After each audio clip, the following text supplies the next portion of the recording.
Enfim. Professor, Oi. a política do pão e circo era do Alto Império? Isso, Alto Império. Ah, beleza. Foi Obrigada. com o Otávio. Otávio Augusto.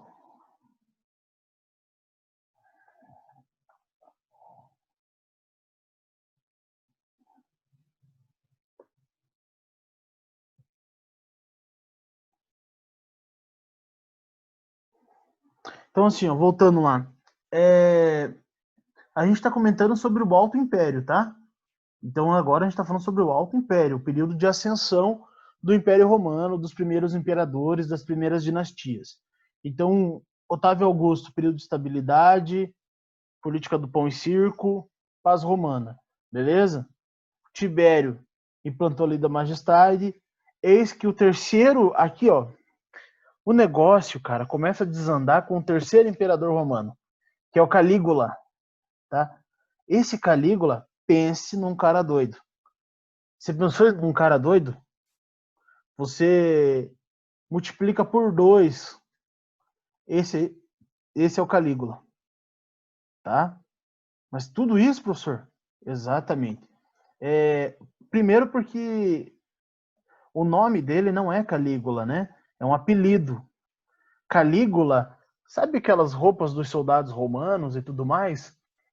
E os soldados romanos usavam aquelas sandálias que eram amarradas até quase o joelho. Os soldados romanos usavam aquelas sandálias que eram com tiras amarradas até quase o joelho. E o nome daquela sandália lá era chamada de Calígula. E esse imperador, o nome dele é Júlio, é Caio Júlio alguma coisa, né? Germânico. Só que ele era pequenininho, entendeu? E ele usava essas roupas de soldados e essa sandália e ficava muito grande para ele. Daí começaram a apelidar ele de Botinhas, que era o nome dessa sandália. Daí por isso Calígula. E por que ele era tão doido? Porque ele esbanjava muito dinheiro da sociedade romana, do império, aumentou os impostos e também ele era bem tinha um gosto bem peculiar para algumas coisas. Tanto é que ele não ficou por muito tempo governando não, tá, gente? Eis que assumiu o tio dele, Cláudio, o Feio. Então, após a morte de Calígula, assumiu o tio do Calígula, Cláudio, o Feio. Nossa, professor, mas por que o Feio? Então, assim, os historiadores da época deram essa alcunha para ele de o Feio. Por quê? Porque ele tinha um problema na perna, né? Uma perna era maior que a outra. Ele tinha uma paralisia facial. Ele tinha uma paralisia facial e ele era gago. Então, perceba como esse cara ele era bem visto enquanto imperador, né? Ele andava meio com uma perna maior que a outra, ele tinha uma paralisia facial e ele também era gago. E dizem as más línguas da sociedade de historiadores do Império Romano que na verdade quem governava para ele eram as esposas dele, né? A primeira esposa do Cláudio foi uma mulher chamada Messalina. Aqui vai uma curiosidade para vocês. Eu não sei se vocês já ouviram os mais velhos lá.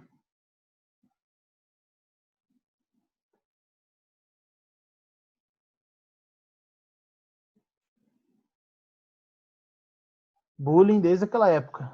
O bagulho é feio mesmo. O bagulho é doido mesmo, desde aquela época lá. É porque, na verdade, os historiadores da época eles não tinham muito dó, não. Eles davam apelidos pejorativos mesmo aos imperadores, assim. O Calígula, o apelido dele, e daí o Cláudio, o Feio, por causa desses problemas de saúde dele. Só que tem um detalhe lá do Cláudio, né? Muitas pessoas dizem que quem governava mesmo era a esposa dele. E essa primeira esposa dele foi a Messalina. Provavelmente você já deve ter visto, ou se você perguntar para as pessoas mais velhas, assim, ou avós de vocês, algum parente, você já viu a expressão Messalina? Essa expressão Messalina é muito utilizada para chamar profissionais liberais, mulheres que trabalham à noite. Entende? É uma expressão pejorativa também, é um termo, Messalina é um termo para usar de mulher da vida e tudo mais, né? E esse termo aí, por que ele foi usado? Porque a Messalina, ela traía muito o Cláudio. A Messalina, ela tinha vários relacionamentos extraconjugais. A Messalina, ela tinha vários relacionamentos extraconjugais. Eis que o Cláudio descobre desses casos extraconjugais da Messalina e resolve assassinar ela, né? Então, Messalina acaba morrendo porque traía ele, foi pega em adultério, então o imperador manda matar ela, e ele se casa novamente com uma mulher chamada Agripina. Só que o Cláudio, pense num cara que não tem muita sorte para a mulher. Esse Cláudio que não teve muita sorte para a mulher. Por que ele não teve muita sorte para a mulher? Porque a primeira tinha relacionamentos extraconjugais. E a segunda tentou matar ele 2 vezes. Acreditam nisso? Que a segunda esposa dele tentou matar ele 2 vezes? Na segunda vez ela conseguiu. Tentou uma primeira e não deu certo. Na segunda vez, essa esposa dele, a Agripina, envenenou ele, deu um chazinho de cogumelo para ele. Mas por que ela fez isso, professor?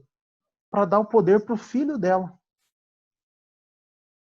Veja como o Cláudio ele não teve muita sorte com mulheres e tudo mais, né? E a Agripina ela envenena o Cláudio e dá o poder para o filho dela, que o Cláudio tinha adotado. E esse sim, esse filho dela, se eu falei para vocês que o Calígula era um doido ao quadrado, esse aqui, meus amigos, esse aqui tinha um fiozinho desencapado. Nero. Nero foi um dos principais imperadores de Roma, né? Ele fez muita coisa grandiosa, ele expandiu muito o território romano. Durante o seu governo lá, ele conseguiu, nos primeiros 5 anos, ele fez muita coisa por Roma. Ele governou por 12 anos, bem dizer. Só que nos seus 5 primeiros anos de governo, ele fez muita coisa mesmo. O problema foi depois. Depois, Nero, ele fez umas paradas, gente. Ele fez algumas coisas que, se eu falar para vocês, vocês não acreditam. Ele lembra que a mãe dele envenenou o marido para ele assumir o poder? Ele temendo perder o poder, sabe o que ele fez com a mãe dele? Não mandou matar a mãe dele? Ele mandou matar a mãe, ele mandou matar o irmão, ele mandou matar a esposa e dizem historiadores do período que a amante dele estava grávida. Ele também manda matar a amante dele.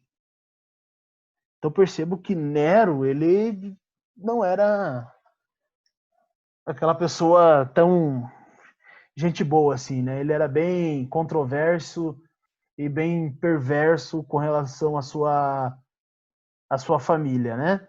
Ele mandou matar várias pessoas da sua família, era uma prática comum assassinar parentes para não dividir o poder, e Nero fez isso, tá, gente? Ele fez várias dessas questões, mandou matar a mãe, o irmão, a esposa, amante e tudo mais. E uma questão do Nero muito importante é que muita gente pensa que Nero ele era bem violento com relação a lutas de gladiadores, mas ele não era assim. Ele não promovia a luta de gladiadores. Na verdade, o que ele promovia eram musicais, espetáculos teatrais. E o Senado romano não gostava muito do Nero, por quê? porque Nero se via como um artista. Então ele saía em turnê com espetáculos teatrais e esquecia de voltar para governar durante o término do seu mandato. E não pensem vocês que Nero fez tudo isso já velho. Na verdade, não, gente. Nero governou dos 19 até os 31 anos. Daí ele se matou. Então Nero viveu até os 31 anos dele. Ele começou a perseguir os cristãos. Nero, em 64, ele começa a perseguir os cristãos porque ele acredita que o cristianismo é uma religião pagã. E outra característica importante do Nero também. Nero é um dos primeiros imperadores que assume relacionamento homossexuais. Então, essa é uma curiosidade que pouca gente discute e fala sobre questão de gênero, mas Nero era um imperador romano que ele era abertamente tinha relações homoafetivas. Tanto é, gente. Tanto é que Nero, ele se casou com homens 2 vezes. Nero, ele se casou com homens 2 vezes. Na primeira vez, ele pegou um escravo, castrou esse escravo, vestiu esse escravo de mulher e casou com esse cara. Então, perceba que um parafusinho a menos ele tinha. E da outra vez que ele casou com um homem, ele se vestiu de noivo. Ele, imperador, se vestiu de noiva e casou com um escravo. Então percebam que a questão do Nero era uma questão de esbanjar mesmo. Tá indignada, Gabi? Tá indignada com o Nero? Se você ver a biografia dele... Hã? Eu tô chocada. Não, Nero, se você pegar a biografia dele e ver na internet, assim, ele... Muita coisa sobre ele foi inventado, né? Muita coisa sobre Nero foi inventada. Como assim foi inventada? Primeiro porque ele perseguia os cristãos. E os historiadores da época, que religião que eles eram? Cristãos. Então, assim, ele estava perseguindo os cristãos, e os historiadores da época eram cristãos. Você acha que os caras iam falar bem dele? Não, né? Os caras iam, quanto inventar mais e melhor, né? Para difamar mesmo Nero. Mas que ele teve relacionamentos com homens é comprovado, realmente ele se relacionou com homens. Ao mesmo tempo, ele mandou matar parte da sua família, isso ele realmente fez. Porém, no aspecto político, antes de ter cometido todas essas atrocidades, ele fez coisas para Roma impressionantes, né? Expandiu o território, fortaleceu o exército. O problema era a questão da vida pessoal dele, né? Mas, professor, não foi por causa desse expansionismo aí que eles atingiram o ponto máximo deles e daí entrou em meio que virou um problema para Roma? Virou um problema durante a República e durante o Império, mais para o final, também. Mas agora, com Nero, no início do Império Romano, eles não viam como um problema. Eles viam como uma coisa boa. Por que eles viam como alguma coisa boa? Porque estava arrecadando cada vez mais impostos, né? E eles estavam esbanjando muito. Então, até para eles, enquanto imperador, ainda não está no ápice da crise, beleza? Então não foi por causa dele que entrou em crise os negócios? Ele entra no balaio junto com outros imperadores porque ele esbanjou muito. Entendeu? Ele entra no balaio dos outros imperadores porque ele esbanjou muito dinheiro. Ele gastava muito dinheiro com festas, com banquetes. Então isso tudo é um problema para Roma, né? E a gente não deve esquecer que a sociedade romana ainda estava se estabelecendo economicamente. E o Senado não via Nero com bons olhos. Tanto é que o Senado tirou Nero do poder. Antes dele se matar, o próprio Senado já já tinha dado um golpe de Estado nele. Por quê? Porque ele gastava muito. Ele esbanjava muita grana. Então isso não era bom para o governo. Beleza? E Nero foi o último imperador dessa dinastia. E daí vem os Flávios. A principal característica desse governo dos Flávios, no caso, é a primeira diáspora judaica. O que é uma diáspora? É uma dispersão. Os imperadores romanos começaram a perseguir judeus e cristãos. Tá? Os imperadores romanos começaram a perseguir cristãos e judeus. E eis que surgem diásporas. O que são diásporas? São dispersões. Muitos judeus acabam morrendo nessa primeira diáspora judaica, né?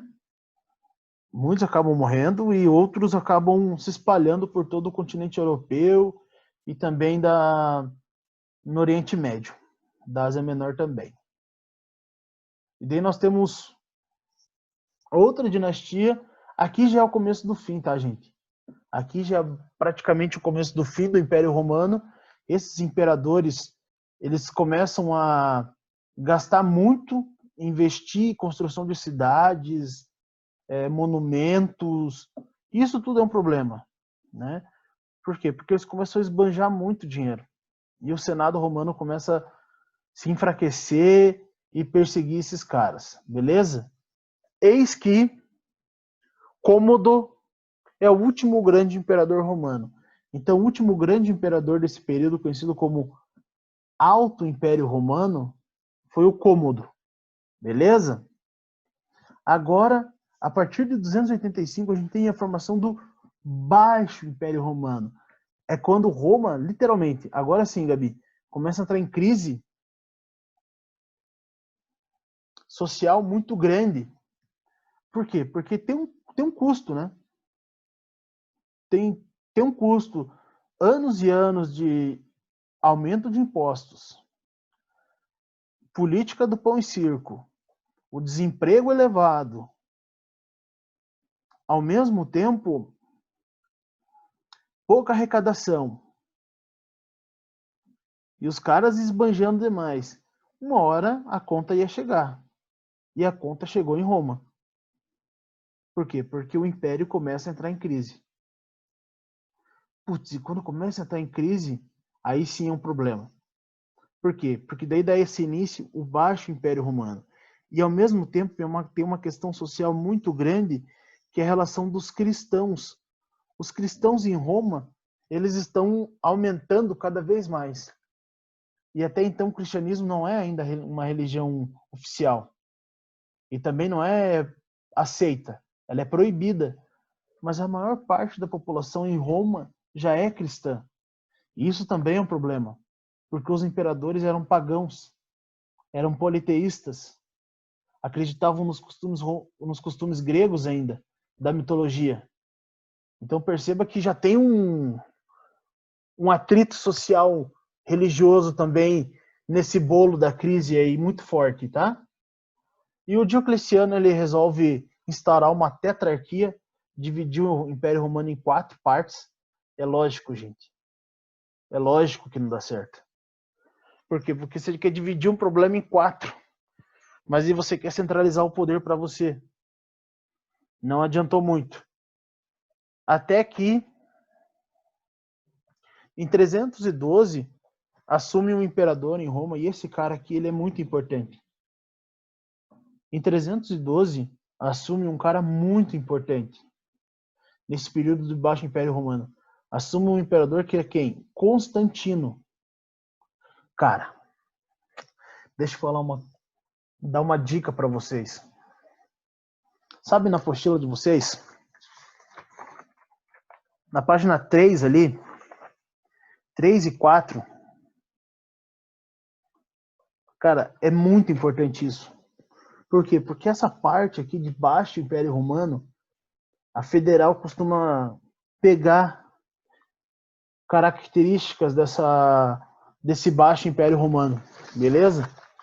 Por quê? Porque é um período ali onde começa a dar uma mudada um pouquinho da sociedade romana, é o início do fim, né?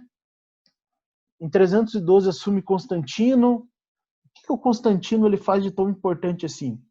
O Constantino ele faz duas coisas muito importantes. A primeira coisa que o Constantino faz é criar uma nova capital. Então ele cria uma nova cidade para ser capital do Império Romano. Ele sai de Roma. Por que ele sai de Roma? Porque em Roma os senadores não deixam ele governar. Então ele cria e funda uma nova cidade. Qual cidade? Constantinopla. Uma cidade portuária muito importante. Então, a partir desse momento, o Império Romano já está dividido em dois. Império Romano do Ocidente e Império Romano do Oriente. Império Romano do Ocidente, capital Roma.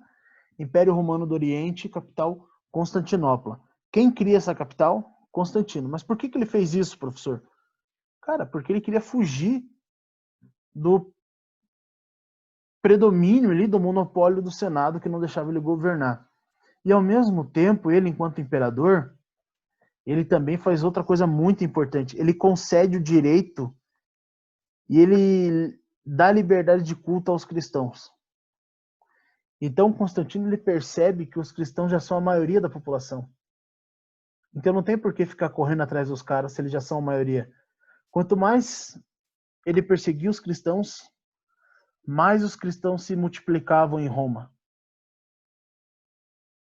Então, ele meio que dá liberdade de culto para esses cristãos, né? E, ao mesmo tempo, decreta o fim da perseguição aos cristãos. Beleza?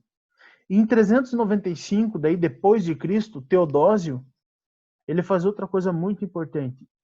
Ele coloca o cristianismo como principal religião e a religião oficial do Império Romano.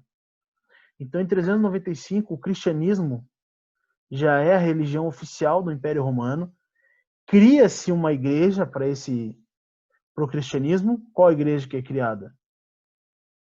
Igreja Católica, né? A Igreja Católica Apostólica Romana é criada lá por Teodósio. Qual é o intuito disso? Por que ele fez isso? Cara, ele fez isso porque ele percebeu que se o imperador se converter ao cristianismo, ele consegue ter mais apoio das pessoas. E isso pode dar uma credibilidade ao Império Romano. Por isso que o cristianismo torna-se religião oficial do Império Romano, beleza? E ao mesmo tempo, o Império Romano lá ele é dividido em duas partes, oficializado como divisão mesmo, né? Então aqui está o Império Romano lá em 395, no governo do Teodósio, tá? O lado oeste, meio begezinho ali, é o Império Romano do Ocidente, capital Roma. E nós temos no Oriente o Império Romano do Oriente. Então nós temos dois impérios romanos agora. Não é mais um Império Romano dividido em dois.